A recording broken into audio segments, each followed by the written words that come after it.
नमस्कार, मी मृणाली पिळणकर. तुम्ही पाहत आहात LS मराठी. पाहुयात काही महत्त्वाच्या बातम्यांचा वेगवान आढावा. ठाकरे गटाला तिसरा मोठा धक्का बसणार. आणखी 13 ते 14 आमदार फुटणार.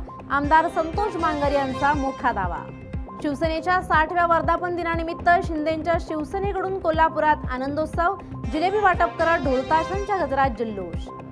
तुळजाभवानी मंदिरात आजपासून नवीन दर्शन व्यवस्था. भाविकांना अधिक सुविधा आणि सन्मान अंतरावरून दर्शन मिळावं यासाठी दर्शन व्यवस्थेत बदल. जेजुरी टोल नाक्यावर बूथमध्ये घुसून कर्मचाऱ्याला मारहाणीचा व्हिडिओ व्हायरल. टोल कर्मचाऱ्यांची सुरक्षा ऐरणीवर. भीमाशंकर येथे सर्वसामान्यांसाठी दर्शन सुरू. पहाटेपासून भाविकांची गर्दी. मंदिर परिसरात भाविकांच्या लांबच लांब रांगा. चाकणमध्ये 57 लाखांच्या गांजासह दोघे जेरबंद. पिंपरी चिंचवड अंमली पदार्थ विरोधी पथकाची मोठी कारवाई. तलावांच्या जिल्ह्यात पाण्याचं दुर्भिक्ष्य. अल्निनोचा भंडारा जिल्ह्याला मोठा फटका.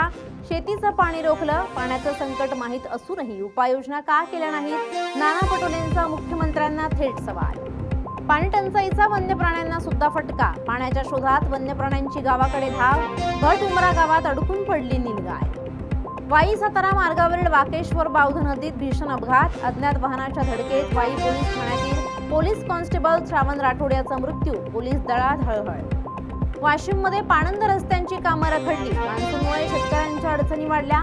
शेतकऱ्यांसमोर पुन्हा चिखलातून शेत गाठण्याचं संकट. नवी मुंबईत देहविक्री रॅकेटचा पर्दाफाश. 2 अल्पवयीन मुलींची सुटका. सांगलीतील कॅफेत अल्पवयीन मुलीवर बलात्कार झाल्याचा धक्कादायक प्रकार उघडकीस. तरुणाला अटक. पीडित मुलीचे अश्लील व्हिडिओ बनवत व्हायरल करण्याची धमकी दिल्याचं समोर.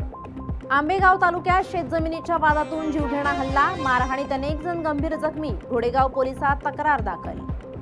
या होत्या आताच्या घडीच्या काही महत्त्वाच्या बातम्या. अशाच महत्त्वाच्या बातम्यांसाठी पाहत रहा LS मराठी.